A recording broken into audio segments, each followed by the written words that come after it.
Special good morning to all of you. स्वागत है आपका एक नए वीडियो में। आज की इस वीडियो में हम पॉलिटेक्निक सेकेंड सेमेस्टर के अप्लाइड मैकेनिक्स सब्जेक्ट के टॉप एमसीक्यू को कवर करेंगे, जो कि एग्जाम के पॉइंट ऑफ व्यू से काफ़ी इंपॉर्टेंट है। आज के लिए हमारा चैप्टर होगा चैप्टर 6 फ्रिक्शन यानी घर्षण।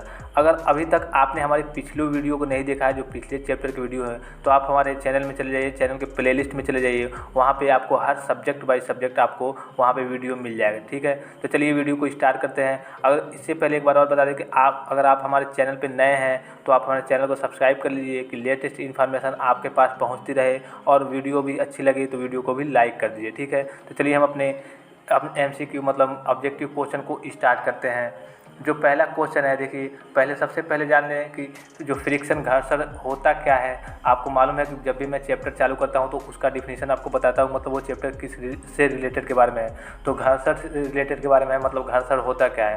तो घर्षण बल वह बल है जो दो तलों के बीच सापेक्षिक गति का विरोध करता है। जैसे कि मान लीजिए कि आप किसी टेबल पे और कोई आप खुरदरी चीज़ लिए या फिर कोई भी आप सामग्री लिए, वस्तु लिए, टेबल पे रख के उसको रगड़ेंगे, मतलब आगे की ओर ढकेलेंगे, मतलब धक्का देंगे, तो उसमें घर्षण बल लगता है, घर्षण बल उत्पन्न होता है। तो घर्षण बल की यही डिफिनीशन होती है। घर्षण बल वह बल है जो दो तलों के बीच सापेक्षिक गति का विरोध करता है। ठीक है, अब चलिए हम अपने MCQ क्वेश्चन को देखते हैं। पहला जो क्वेश्चन है, सापेक्षिक गति में अवरोध होने के गुण को क्या कहते हैं। तो इसका ऑप्शन हो जाएगा ऑप्शन बी, घर्षण। ठीक है, यहाँ पे देखिए घर्षण गुणांक भी दिया है, तो ये नहीं होगा, घर्षण गुणांक दूसरी चीज़ होती है। ठीक है, घर्षण इसका आंसर हो जाएगा। बढ़ते हैं नेक्स्ट क्वेश्चन की ओर। नेक्स्ट क्वेश्चन है, देखिए ये जो आपका क्वेश्चन मैं करा रहा हूँ, इसमें आपको आंसर भी, अगर आपको इसका PDF चाहिए तो आप हमारे टेलीग्राम चैनल पे सिंपली ज्वाइन होकर वहाँ से काफ़ी सारे जितने भी सब्जेक्ट हैं अब तक के चैप्टर वाइज PDF दिया हूँ। हाँ, कई PDF में उसका आंसर नहीं है, तो आप वीडियो से आंसर कलेक्ट देख लेंगे। इसलिए देखिए अगर आप PDF से देखेंगे, अपने आप से करेंगे, उसके बाद से जो नहीं समझ में आएगा आप कॉन्सेप्ट के थ्रू हमारी वीडियो को देखेंगे। दूसरा क्वेश्चन क्या है, किसके कारण कोई भी व्यक्ति सीधे खंभे पर चढ़ सकता है। तो इसका ऑप्शन हो जाएगा ऑप्शन बी, घर्षण के कारण। ठीक है, घर्षण के कारण ही कोई भी व्यक्ति सीधे खंभे पर मतलब ऊंचाई पर चढ़ सकता है। ठीक है, बढ़ते हैं नेक्स्ट क्वेश्चन की ओर। नेक्स्ट क्वेश्चन है, घर्षण कितने प्रकार के होते हैं। तो इसका सही ऑप्शन हो जाएगा ऑप्शन नंबर 3 सी, यानी 3 प्रकार के होते हैं, जो मतलब मुख्यतः 3 प्रकार के होते हैं। और तीनों कौन कौन से हैं, स्थैतिक घर्षण, गतिक घर्षण और सीमांत घर्षण। ठीक है, बढ़ते हैं नेक्स्ट क्वेश्चन की ओर। नेक्स्ट क्वेश्चन है, गतिकी घर्षण का मान सदैव सीमांत घर्षण के मान से क्या होता है, कम होता है, ज़्यादा होता है, स्थिर होता है, या फिर इनमें से कोई नहीं। तो इसका ऑप्शन जाएगा ऑप्शन ए, हमेशा कम होता है। ठीक है, देखिए वीडियो के लास्ट में नहीं, लगभग लास्ट के पहले ही थोड़ा मैं जो न्यूमेरिकल कराने वाला हूँ, न्यूमेरिकल काफ़ी इंपॉर्टेंट है, इसलिए कि इसमें इजी न्यूमेरिकल है। और अगर आपको केवल फार्मूले याद रहेंगे तो आप उसको एक स्टेप में सॉल्व कर सकते हैं। ठीक है, तो आप न्यूमेरिकल को वीडियो को जरूर देखिएगा, और न्यूमेरिकल काफ़ी इंपॉर्टेंट है, 1 से 2 स्टेप में पूछे जाएंगे। इसलिए कि देखिए ज़्यादा अगर 25 क्वेश्चन आने हैं तो 25 का 25 तो थ्योरी आएगा नहीं, हो सकता है 5 या फिर 6 8 ऐसे न्यूमेरिकल भी आ सकते हैं। मतलब इजी न्यूमेरिकल जो आप केवल फार्मूला रहे तो एक से स्टेप, मतलब आपको उसको माइंड में ही सॉल्व करके उसका आंसर दे सकते हैं। तो केवल आपको फार्मूले याद रहने चाहिए। ठीक है, तो आपको फार्मूले भी मिल जाएंगे, आप हमारे टेलीग्राम पे जाएंगे तो आपको फार्मूले भी मिल जाएंगे। अब देखिए नेक्स्ट क्वेश्चन क्या है, नेक्स्ट क्वेश्चन की ओर बढ़ते हैं अपने। नेक्स्ट क्वेश्चन है, गतिकी घर्षण कितने प्रकार के होते हैं। तो इसका ऑप्शन हो जाएगा ऑप्शन बी, गतिकी घर्षण कितने प्रकार के होते हैं, 2 प्रकार के। ठीक है, बढ़ते हैं नेक्स्ट क्वेश्चन की ओर। नेक्स्ट क्वेश्चन है, निम्न में से घर्षण गुणांक के लिए कौन सा कथन सत्य है। आपको मालूम होगा घर्षण गुणांक क्या होता है, mu equal to F/R।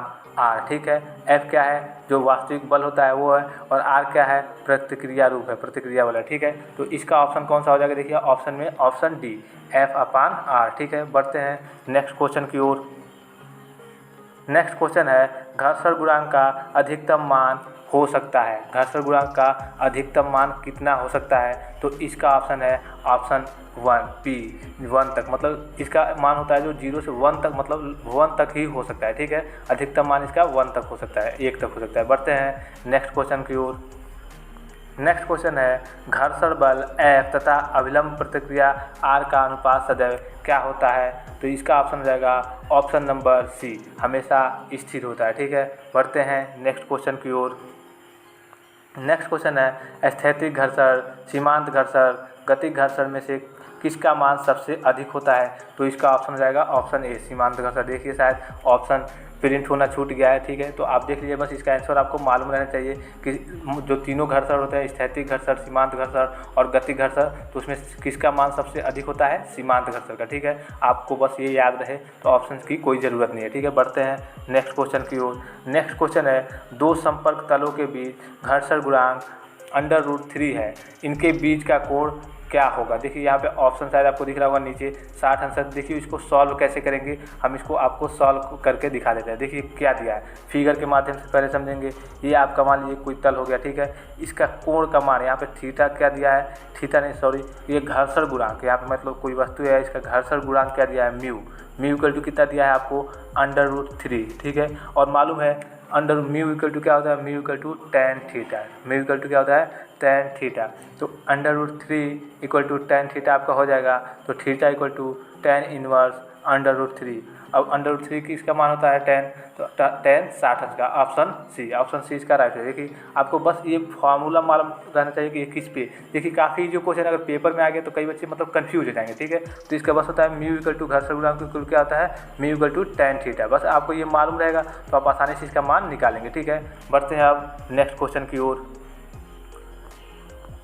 Next question है यदि घर्षण कोण का मान 30 अंश हो तो स्थैतिक घर्षण गुणांक का मान कितना होगा? देखिए यहाँ पे क्या दिया है, यहाँ पे घर्षण कोण का मान दिया है और हमें घर्षण गुणांक पूछ रहा है, ठीक है, स्थैतिक घर्षण गुणांक पूछ रहा है। तो चलिए इसका पहले फिगर देख लेते हैं, अब इसको कैसे सॉल्व करेंगे। जैसे मान लीजिए कि आपका फिगर कुछ इस प्रकार का हो जाएगा, यहाँ पे देखिए हाथ से बना रहा हूँ, थोड़ा फिगर इधर उधर हो जाए। देखिए अब देखिए यहाँ पे ये अभिलंब प्रतिक्रिया है, अभिलंब प्रतिक्रिया, और यहाँ पे देखिए ये वास्तविक बल, आपका बल एक इधर की ओर लगेगा और इसी के विरुद्ध एक बल इधर की ओर लगेगा, ठीक है, और ये आपका प्रतिक्रिया रूप हो गया, ठीक है, आर हो गया मतलब। अब देखिए यहाँ से इसका मान दिया है, इसका मान बीच के में का मान कितना दिया है, 30 अंश, ठीक है, 30 अंश। तो आपको मालूम है फार्मूले से म्यू एस इक्वल टू क्या होता है, tan थीटा। इसी फार्मूले जो पिछला क्वेश्चन किया उसी फार्मूले पे है, तो इसको मिटा दे रहा हूँ मैं। म्यू एस इक्वल टू यहाँ पे mu s equal to tan theta. अब आपको दिया है 30 अंश, किसका मान दिया है, कोण का मान tan थीटा, तो मतलब tan थीटा इक्वल टू क्या दिया है, थीटा इक्वल टू क्या दिया है 13 अंश, मतलब 13 डिग्री। अब देखिए mu s equal to tan theta है, तो म्यू इक्वल टू tan 13 का मान कितना होता है, 1/√3। देखिए ऑप्शन में कौन दिख रहा है, ऑप्शन में ऑप्शन बी 1/√3, ठीक है, ऑप्शन बी इसका राइट आंसर हो जाएगा। बस आपको फार्मूला याद रहना चाहिए। आगे के जो क्वेश्चन है वो थोड़े हाई लेवल के क्वेश्चन है, उसमें आपको दिक्कत हो सकती है, ठीक है, तो आप बस फार्मूले को याद रखिएगा, फार्मूले इसमें काफ़ी इंपॉर्टेंट है। बढ़ते हैं नेक्स्ट क्वेश्चन की ओर। नेक्स्ट क्वेश्चन है घर्षण गुणांक का मान किसके बीच होता है? तो इसका ऑप्शन हो जाएगा ऑप्शन ए। देखिए शायद ऊपर ये क्वेश्चन आया था कि कितने तक होता है, तो उसमें केवल 1 था, इसमें 0 से 1 मतलब 0 से 1 के बीच में घर्षण गुणांक का मान होता है, ठीक है। बढ़ते हैं नेक्स्ट क्वेश्चन की ओर। चिकने तल के लिए घर्षण गुणांक का मान कितना होता है? मतलब आपका चिकना फ्रेश तल के लिए घर्षण गुणांक का मान कितना होता है? तो इसका ऑप्शन हो जाएगा ऑप्शन नंबर बी, मतलब 0 शून्य होता है, ठीक है। बढ़ते हैं नेक्स्ट क्वेश्चन की ओर। देखिए यहाँ पे आपका ऑप्शन जो है यहाँ पे मिसप्रिंट हो गया है, ऑप्शन में ए दिया है 0 में, ठीक है, तो यहाँ पे तो 0 होता है, लेकिन इसका ऑप्शन यहाँ पे बी होगा, ठीक है। इसको आप देख लीजिएगा, करेक्शन कर लीजिएगा अगर आप PDF के थ्रू देख रहे हैं तो, ठीक है। बढ़ते हैं नेक्स्ट क्वेश्चन की ओर। नेक्स्ट क्वेश्चन है किस कारण मशीनों की कुछ भाग घिस जाते हैं? तो क्या होता है, घर्षण के कारण, ठीक है, ऑप्शन इसका बी हो जाएगी। सबको मालूम होगा कि घर्षण के कारण ही ऐसी मशीनों में जंग लग जाती है, मतलब मशीनें चल नहीं पाती हैं, वर्क नहीं कर पाती हैं, उसमें मतलब मशीनें घिस जाते हैं, कुछ उसमें खराबी आ जाती है, वो घर्षण के कारण ही। बढ़ते हैं नेक्स्ट क्वेश्चन की ओर। नेक्स्ट क्वेश्चन है घर्षण बल को और किस नाम से जाना जाता है? देखिए शायद इसका भी मिसप्रिंट हो गया है, तो ये ऑप्शन बस याद रखिएगा, स्वयं ससंजक बल, ठीक है। घर्षण बल को और किस नाम से जाना जाता है? स्वयं ससंजक बल से। बढ़ते हैं नेक्स्ट क्वेश्चन की ओर।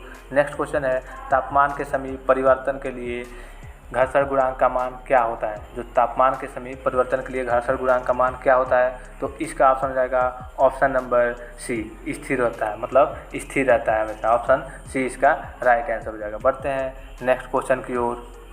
नेक्स्ट क्वेश्चन है पैदल चलना, मालिश करना किस घर्षण का उदाहरण है? तो इसका ऑप्शन हो जाएगा ऑप्शन बी, सर्पी घर्षण, ठीक है, सर्पी घर्षण का ये सब पैदल चलना, मालिश करना सर्पी घर्षण का उदाहरण है। बढ़ते हैं नेक्स्ट क्वेश्चन की ओर।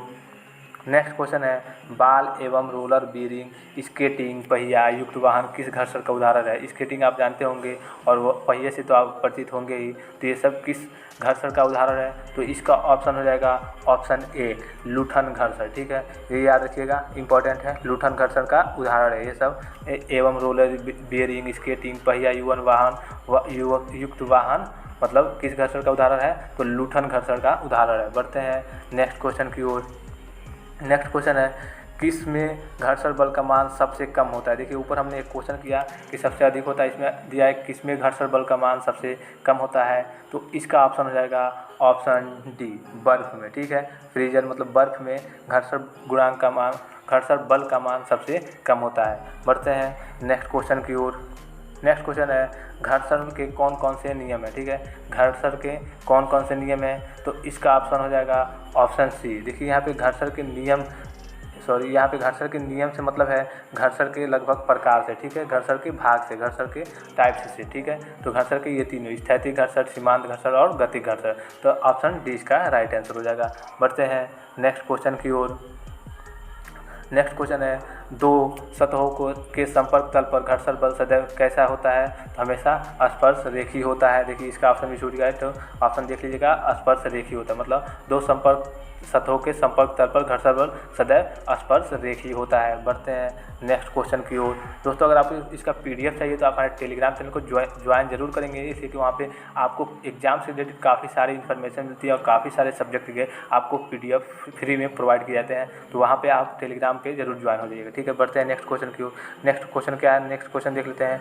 जिस समय घर्षण गुणांक का मान नहीं बढ़ता है उस समय घर्षण बल F का मान होता है। ठीक है, देखिए ये इंपॉर्टेंट, इसको आप इंपॉर्टेंट की कैटेगरी में रखिएगा, तो इसका ऑप्शन हो जाएगा ऑप्शन ए। जिस समय घर्षण गुणांक का मान नहीं बढ़ता है उस समय घर्षण बल का मान अधिकतम होता है, मतलब अधिकतम होता है। बढ़ते हैं नेक्स्ट क्वेश्चन की ओर। नेक्स्ट क्वेश्चन है पिंडों की विश्राम अवस्था में कार्य करने वाले घर्षण को क्या कहते हैं। पिंडों की, देखिए इस पर फोकस कीजिए, पिंडों की विश्राम मतलब आराम, मतलब रुके हुई अवस्था में, पिंडों की विश्राम अवस्था में कार्य करने वाले घर्षण को क्या कहते हैं, तो इसका ऑप्शन हो जाएगा ऑप्शन ए स्थैतिक घर्षण। मतलब जब पिंड रुका है स्थैतिक में, मतलब रुकी अवस्था में है, विश्राम की अवस्था में है, तो उसको क्या कहते हैं, स्थैतिक घर्षण कहते हैं। बढ़ते हैं नेक्स्ट क्वेश्चन की ओर। नेक्स्ट क्वेश्चन है दिया सलाई किसके कारण से जलती है। दिया सलाई होती है किसके कारण से जलती है, तो घर्षण के कारण। ठीक है, ये काफ़ी इंपॉर्टेंट है, इसका भी ऑप्शन नहीं है, तो ऑप्शन ए इसका राइट आंसर हो जाएगा। बढ़ते हैं नेक्स्ट क्वेश्चन की ओर। नेक्स्ट क्वेश्चन है यदि आनत तल पर घर्षण गुणांक म्यू का मान 1/√3 हो तो घर्षण कोण का मान कितना होगा। देखिए आपको सिंपली दिया है, यहाँ पे देख सकते हैं म्यू इक्वल टू घर्षण गुणांक कितना दिया है 1/√3 और घर्षण कोण का मान मतलब tan थीटा का मान हमें पूछ रहा है, तो आपको मालूम है mu equal to tan theta. ठीक है, और म्यू का मान हमें दिया है 1/√3, तो थीटा इक्वल टू का हो जाएगा tan इनवर्स 1/√3।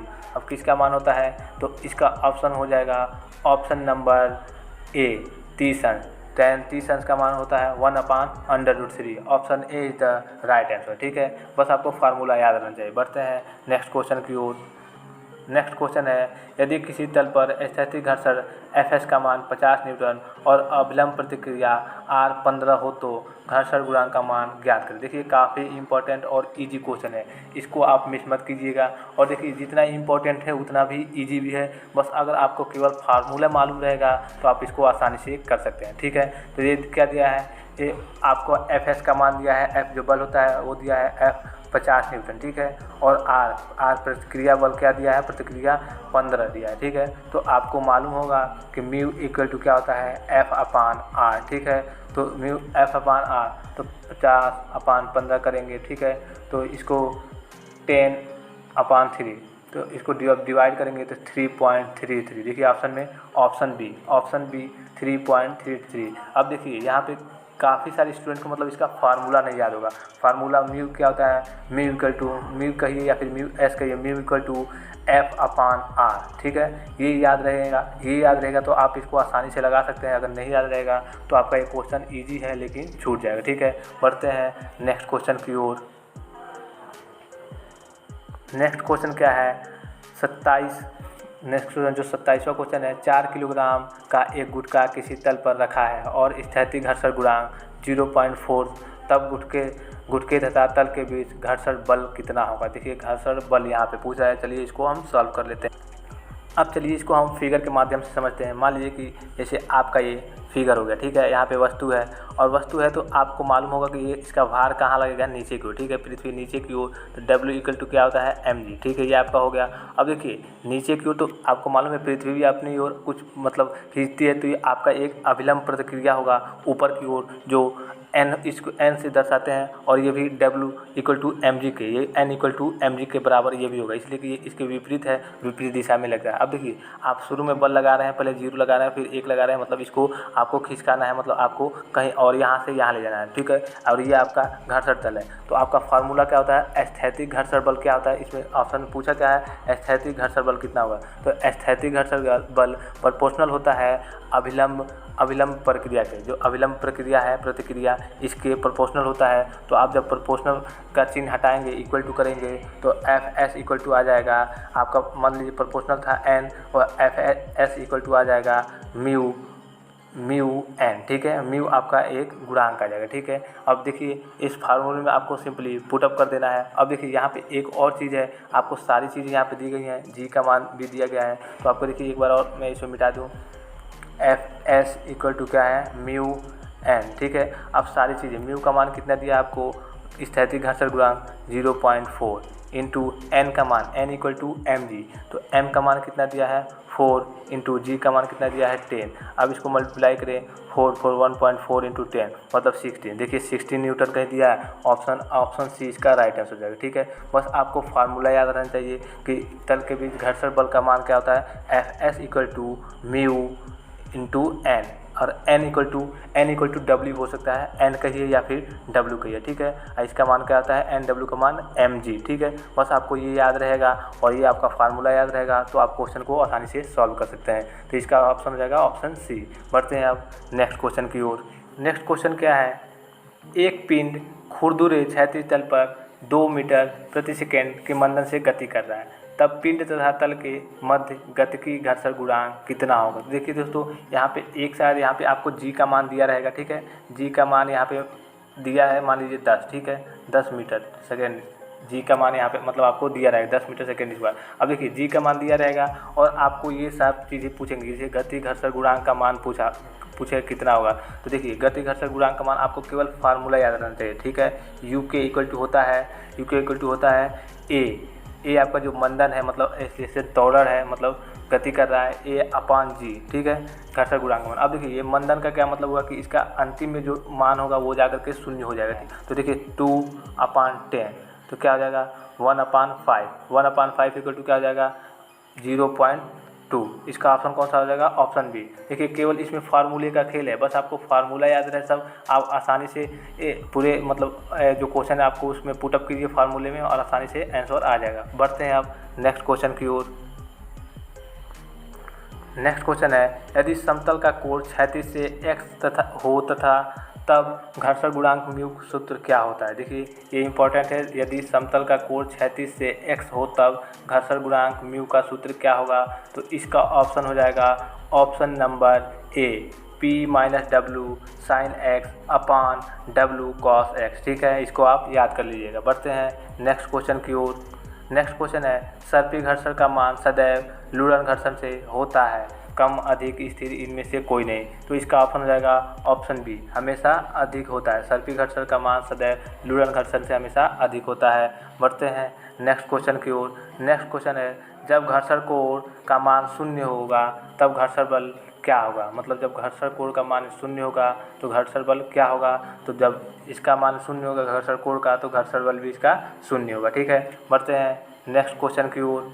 नेक्स्ट क्वेश्चन है, यदि घर्षण कोण का मान x हो तब घर्षण म्यू का सूत्र क्या होगा। तो इसका सूत्र हो जाएगा ऑप्शन ए, घर्षण गुणांक इक्वल टू tan थीटा। देखिए मैंने पहले इस पर न्यूमेरिकल कराया, mu equal to tan theta, इसमें ऑप्शन शायद मिसप्रिंट हो गया है, तो आप बस याद रखिएगा mu equal to tan theta, ठीक है, mu equal to tan theta. बढ़ते हैं नेक्स्ट क्वेश्चन की ओर।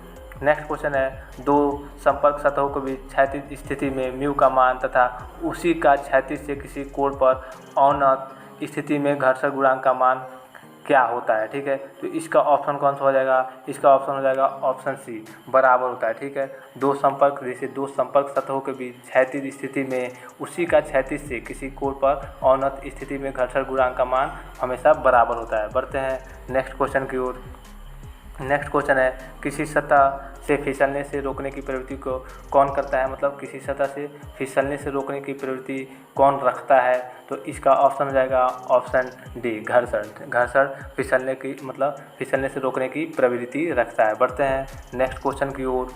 नेक्स्ट क्वेश्चन है, किसी भी ऊंचाई पर चढ़ने के लिए किसकी आवश्यकता होती है। तो इसका ऑप्शन हो जाएगा ऑप्शन सी, घर्षण। देखिए ये क्वेश्चन शायद पीछे भी रिपीट हुआ कि खंभे पर चढ़ने के लिए किसकी आवश्यकता होती है, तो ये घर्षण की ऑप्शन इसका घर्षण होगा। बढ़ते हैं नेक्स्ट क्वेश्चन की ओर। नेक्स्ट क्वेश्चन है, मशीनों इत्यादि के चल भागों में घर्षण कम के लिए किसका प्रयोग किया जाता है। तो ऑप्शन हो जाएगा ऑप्शन ए, स्नेहक। स्नेहक होता है, एक तरल पदार्थ होता है, मतलब घर्षण को रोकने के लिए इसका प्रयोग किया जाता है और ये मशीनों की दक्षता को बढ़ा देता है। बढ़ते हैं नेक्स्ट क्वेश्चन की ओर।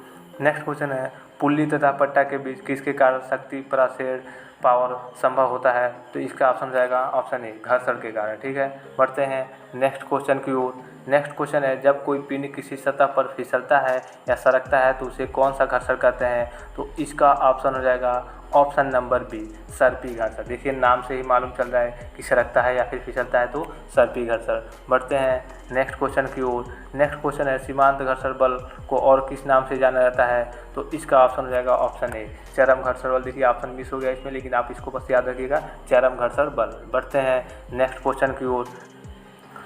नेक्स्ट क्वेश्चन है, चरम घर्षण बल का मान किस पर निर्भर करता है। तो इसका ऑप्शन हो जाएगा ऑप्शन नंबर डी, अविलंब प्रतिक्रिया पर निर्भर करता है। बढ़ते हैं नेक्स्ट क्वेश्चन की ओर। नेक्स्ट क्वेश्चन है, चरम घर्षण बल F और अविलंब प्रतिक्रिया R के परिणामी बल को क्या कहते हैं। तो इसका ऑप्शन हो जाएगा ऑप्शन नंबर सी, परिणामी प्रतिक्रिया S कहते हैं, ठीक है। बढ़ते हैं नेक्स्ट क्वेश्चन की ओर। नेक्स्ट क्वेश्चन है, सापेक्ष गति की स्थिति में घर्षण बल गति की दिशा के होता है। तो इसका ऑप्शन हो जाएगा ऑप्शन नंबर ए, विपरीत दिशा में होता है, ठीक है। बढ़ते हैं नेक्स्ट क्वेश्चन के। बस आप क्वेश्चन को देखते जाइए और हो सके कि बोर्ड एग्जाम में मतलब इसी टाइप के क्वेश्चन, थ्योरी टाइप के क्वेश्चन आने लगे, लड़ जाए, ठीक है। तो बढ़ते हैं नेक्स्ट क्वेश्चन की ओर। नेक्स्ट क्वेश्चन है, पिंडों की संपर्क सतह पर लंब रूप दिशा में कार्य करने वाले प्रतिक्रिया बल को क्या कहते हैं। पिंडों की संपर्क सतह पर लंब रूप दिशा में कार्य करने वाली प्रतिक्रिया बल को क्या कहते हैं। तो इसका ऑप्शन हो जाएगा ऑप्शन ए, अभिलंब प्रतिक्रिया। जैसे कि आपको नाम ही से मालूम हो रहा है कि लंब रूप दिशा में, ठीक है। तो अभिलंब प्रतिक्रिया आर कहते हैं, ठीक है। बढ़ते हैं नेक्स्ट क्वेश्चन की ओर। नेक्स्ट क्वेश्चन है, घर्षण गुणांक का मान संपर्क में आने वाले डैश पर निर्भर करता है। संपर्क में आने वाले किस पर निर्भर करता है। तो इसके पदार्थों पर, जो पदार्थ संपर्क में आते हैं उन पर निर्भर करता है। बढ़ते हैं नेक्स्ट क्वेश्चन की ओर। नेक्स्ट क्वेश्चन है, संतुलन की स्थिति में घर्षण बल एक प्रकार का कैसा बल है। तो इसका ऑप्शन हो जाएगा ऑप्शन नंबर ए, ससंजक बल। आपका ये ऑप्शन शायद क्वेश्चन ऊपर भी आया होगा, ससंजक बल, मतलब ससंजक बल का ऊपर भी आपको ऑप्शन आया होगा, ये क्वेश्चन इससे रिलेटेड आया होगा। बढ़ते हैं नेक्स्ट क्वेश्चन की ओर। नेक्स्ट क्वेश्चन है, कांच के लिए घर्षण गुणांक का मान लकड़ी के घर्षण गुणांक के मान से अधिक होता है, कम होता है, बराबर होता है, इनमें से कोई नहीं। तो इसका ऑप्शन हो जाएगा ऑप्शन नंबर बी, ज़्यादा होता है, मतलब अधिक होता है। बढ़ते हैं नेक्स्ट क्वेश्चन की ओर। नेक्स्ट क्वेश्चन है, घर्षण कोण की स्पर्शज्या किसके बराबर होती है, ठीक है। स्पर्शज्या मतलब साइन, मतलब ज्या होती है, ठीक है, साइन। घर्षण कोण की स्पर्शज्या किसके बराबर होती है। तो इसका ऑप्शन हो जाएगा ऑप्शन डी, घर्षण गुणांक के बराबर होती है। बढ़ते हैं नेक्स्ट और लास्ट क्वेश्चन की ओर। उसके बाद एक कमेंट क्वेश्चन आपको हम देंगे, ठीक है। लास्ट क्वेश्चन क्या है, किसी नक्त समतल द्वारा क्षैतिज से बनाया गया कोण कहलाता है। तो इसका ऑप्शन हो जाएगा ऑप्शन नंबर सी, ए व बी दोनों, क्रांतिक कोण, और क्रांतिक कोण को ही विश्राम कोण हम कहते हैं। और एक क्वेश्चन अब आपसे हम कमेंट में पूछ रहे हैं कि घर्षण गुणांक को प्रदर्शित करते हैं, किससे प्रदर्शित करते हैं। ऑप्शन ए होगा लैम्डा, ऑप्शन बी होगा थीटा, ऑप्शन सी होगा म्यू और ऑप्शन डी होगा इनमें से कोई नहीं। अगर आपको मालूम होगा तो इसका आप आंसर हमें कमेंट बॉक्स में कमेंट करके ज़रूर बताइएगा। अगर वीडियो अच्छी लगी हो तो लाइक, सब्सक्राइब और शेयर करना ना भूलिएगा। धन्यवाद, थैंक्स फॉर वॉचिंग। मिलते हैं नेक्स्ट वीडियो में।